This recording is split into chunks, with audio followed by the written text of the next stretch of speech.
On today's episode of Action Figure Fridays, we're going to be taking a look at the Marvel Legends Gamerverse Psylocke versus Thanos. Kicking things off with accessories, Thanos comes with 2 fists. And he has this iconic snap molded into the left hand. Also worth noting, this particular left hand has the Infinity Stones painted into the actual gauntlet. Turning over to Psylocke, she has an open left hand and then a right weapon holding hand. However, there is no real weapons for her to hold.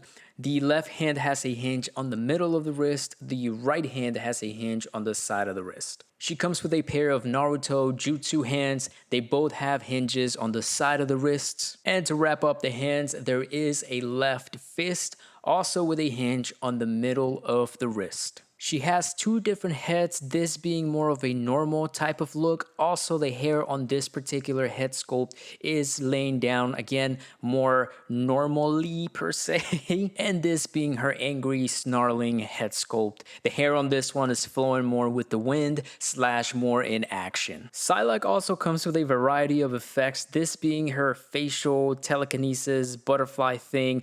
The way that this mounts onto her face sculpt is it's basically like glasses. So you have this little long leg right here on the side, and then on the other side there is this little smaller leg sort of thing. I'm not going to try to put them on camera. I'm going to do it off camera, but she looks like this with them on.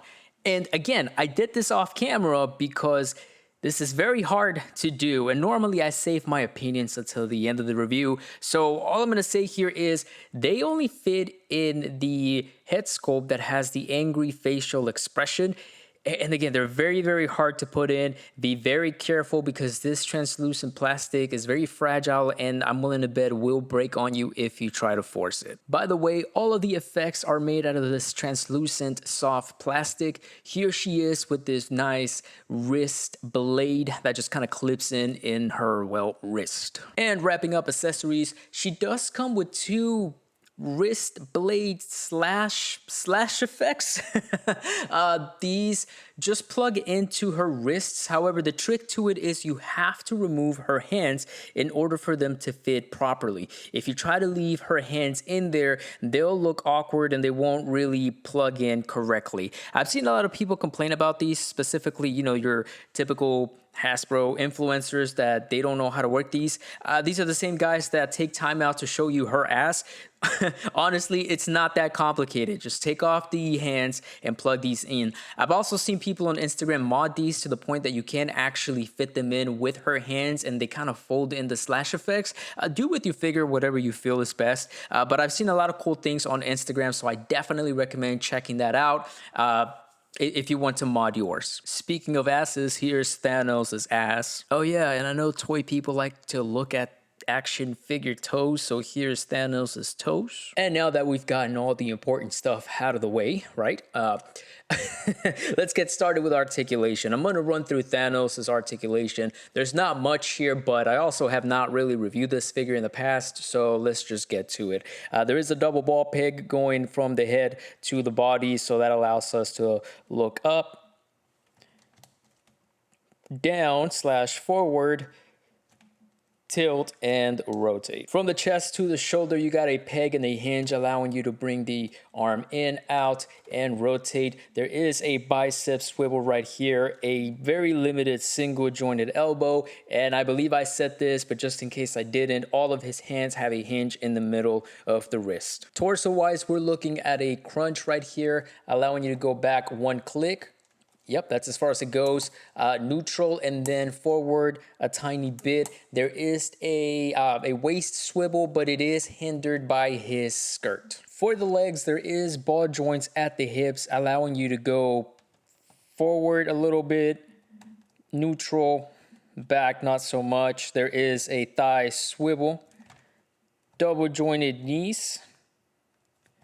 There is no boot cut, but let's be honest, that's a pointless joint. And then we have the hinge and peg combo for the feet, allowing you to go back that much, forward that much, and ankle tilt. Now, as far as Psylocke's articulation, it's actually pretty good. if I do say so myself. We start off with the head being on a double ball peg. The only thing hindering her is her hair. We're able to look down, up, not so much, and then rotate along with tilt. For the chest, we got a very smooth butterfly joint that allows you to bring her shoulder in forward and then all the way back.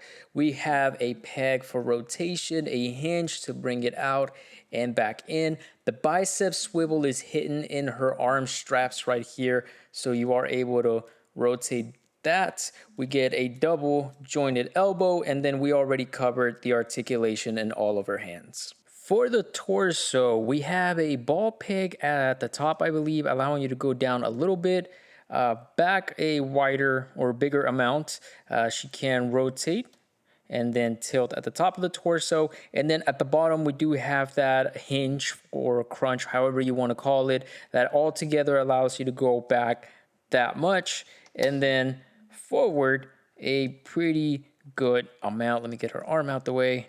There we go. Pretty good amount. And looking at the lower body, we have ball pegs for the hips, allowing you to go out that far, bring them in, rotate outward a decent amount, and then rotate back not so much.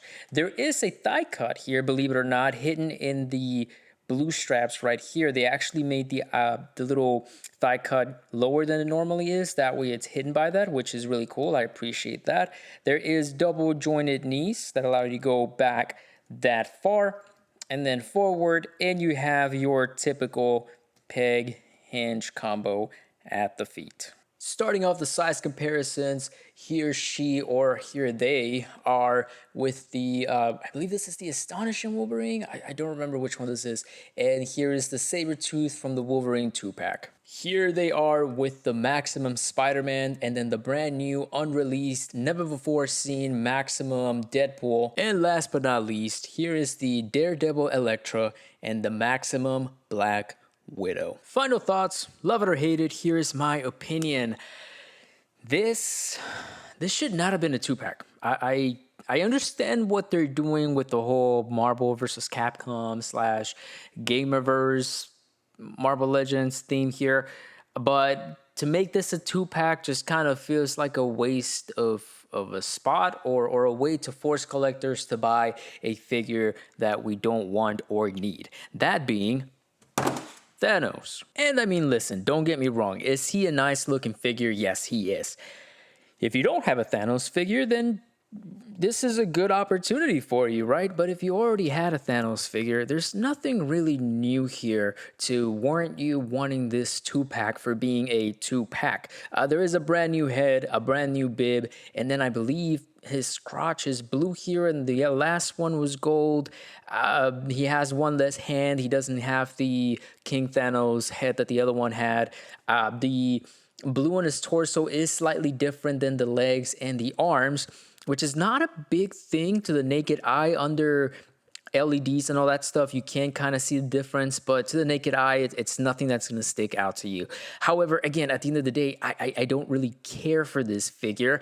We had the other one, which I think is better than this one.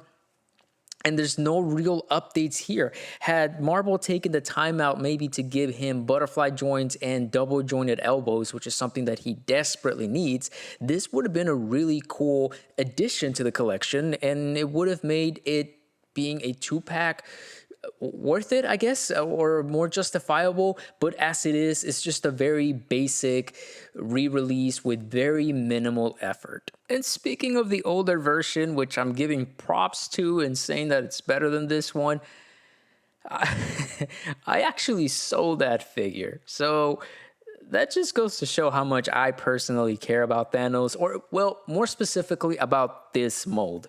The other one didn't really do anything for me, and this one, it's the same. It's a waste of space, and more than likely, he will be sold like his predecessor. And that brings us to the meat and potatoes of this 2-pack, that being Psylocke. This is a really nice figure, but I don't know that she's good enough to carry the entire 2-pack on her own, let alone the, what was it, $59.99, $69.99 price tag? By Marvel Legends standards, unfortunately, I guess you could make the argument that it's worth it based off of basically her kind of being a maximum figure, which is a term that I'm not even going to get into in this video. However, she does have her flaws. The first flaw for me being this effect right here. And it's a shame that you can't use it on both head sculpts, that you can only use it on the head sculpt where she is angry with the hair flowing. In this normal one right here, there is physically no way of putting this on her face, unless you mod it, obviously, because this little leg right here of the effect does not fit in between her face and hair right here. So there's no way for you to do it without basically disrupting or messing up, or not messing up, but modding your figure, which is a shame. I feel like they could have easily engineered this in a way that would fit both heads, or engineered both heads to have that slot to be able to use this. The second flaw or nitpick for me is the paint apps. They're fairly clean for the most part. However, the skin parts that were painted on the blue plastics, such as the arms right here and even the legs, that skin could have used a second coat of paint. As it is, you can see the blue bleeding through the skin paint, and to the naked eye, you can't really see it, but once you get her on camera, once you start taking pictures of her, it is pretty noticeable. I feel like they could have done a better job had they just omitted the Thanos figure and just focused on this figure, slap maximum on it. I think she would have been so much better. Also, the articulation is great. It could have been a little bit better. I don't know if maybe that's me just wanting more out of this. I'm pretty happy with her, but had they given her the drop down hips, that would have allowed her to have a little more articulation right here in this bottom section. As it is, it's good. It could have been better. It's kind of like a missed opportunity from Hasbro, or unless Hasbro is doing its typical thing where they half-ass something and then they do it right the next time and charge us even more for it. I don't know, but they could have just gone that extra step here, and it sucks that they didn't. It's a good figure as is, regardless of my nitpicks. Okay, so let's wrap it up. This figure is, or this set, to me, it's really hard to talk about. And the reason for it is I really like the Psylocke figure.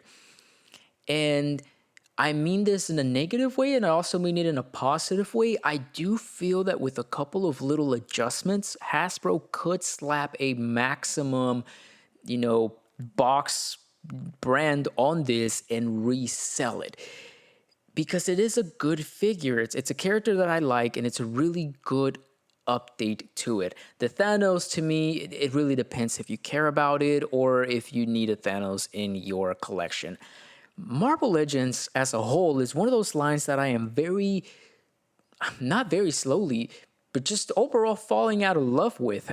The way that they're releasing the figures, the way that they go about certain things, I really just can't, I don't really enjoy it that much. And truth be told, I'm probably not going to be reviewing a lot of Marvel Legends in this channel. There is a couple of other figures that I want to talk about that I will be reviewing, but I refuse to become one of those YouTubers that make a career out of bad-mouthing Marvel Legends, but yet review every single Marvel Legends that is released. So, and you probably know which ones I'm talking about, right? So as far as I go, if you like either of these two figures and you like what you saw in the beginning of this video, the facts, the articulation, all that good stuff, go ahead and get it if you can find it. If you can't find it, I wouldn't be surprised if we get a re-release of Psylocke eventually within the next 2 years. Mark my words, that is more than likely bound to happen. And again, I wouldn't be surprised if they slap maximum on her and call it a day, right? But as always, thank you guys so much for watching. I really appreciate the support. I forgot what my usual outro sounds like, so this has been Action Figure. This has been another Action Figure Friday. Sorry, I'm just disappointed and just kind of still trying to digest this. Anyway, I hope to catch you guys next Friday. Peace. And now I feel like I have to give you guys a warning. I'm about to go on a rant here. Why am I about to go on a rant here? Well, let me show you. Well, first of all, this set was extremely hard to find. It went up for pre-order on Target, and it sold out probably within the first 5 to 10 seconds. And then it starts showing on Target's limited quantities or one case, whatever, Very hard to find. People are picking up the entire case as they see it. So I had to put in some work to find this figure. I found the 2-pack, got home, started messing with it, and then check this out. Here, I'll put my finger behind so you guys can see. There is a clip, right? This is a clip. This shouldn't be a clip at the wrist. This should be an entire little loop that goes around a peg that will normally go into the fist. That way the fist can articulate. My specific copy is mismolded. This is not broken, it's mismolded. The reason that I know it's mismolded is because there's no stress marks here at what is now a clip. And then number 2, the fist itself, right here at the bottom, right, where that would normally be kind of like a little rod, it's not a rod, it's just a slit of plastic. So even if this was normal as it should be, like the little rod, and this was mismolded as a clip, the fist would still articulate. As it is, it doesn't. If I start articulating it, it will pop out. That's unfortunate. It's unfortunate that we have these type of quality control issues with Hasbro, especially with a figure that is so hard to find, and then getting home after looking all over for it to this. I did reach out to customer service from Hasbro, so I'll give them credit. They decided to send me a quote-unquote replacement of either this figure or something of equal or less value if this wasn't in stock. However, guess what they sent me? This, the Kang throne thing version exclusive, whatever. Which, yes, it is an item of the same or equal value, and I did get it for free, so I'm not going to complain too much about it. However, that just goes to tell me that quantities of this particular figure, who is currently not focusing, there we go, quantities of this particular set are very limited, and who knows if we'll be seeing this again for a while. So for me to end up with this is a big bummer. I'm not really happy about it. Even with this quote-unquote replacement, a figure that I really don't care about, this right here irritates me. So keep that in mind. If you find more than one, normally I would say get yours, call it a day, right? In this particular case, I'm going to say get 2. If you find 2 on the shelf, get 2, go home, open yours up, make sure that yours is good, and if it's not good, return that one and then keep the other one. If both are wrong, then, choose your battles, I guess. But in my particular case, there were 2 on the shelf. I wish I would have gotten both and then gotten home, inspected it, returned the one that was messed up. But it's too late for me because it's already sold out at the Target that I found it, and who knows if I will find this again. So, keep that in mind and rant over.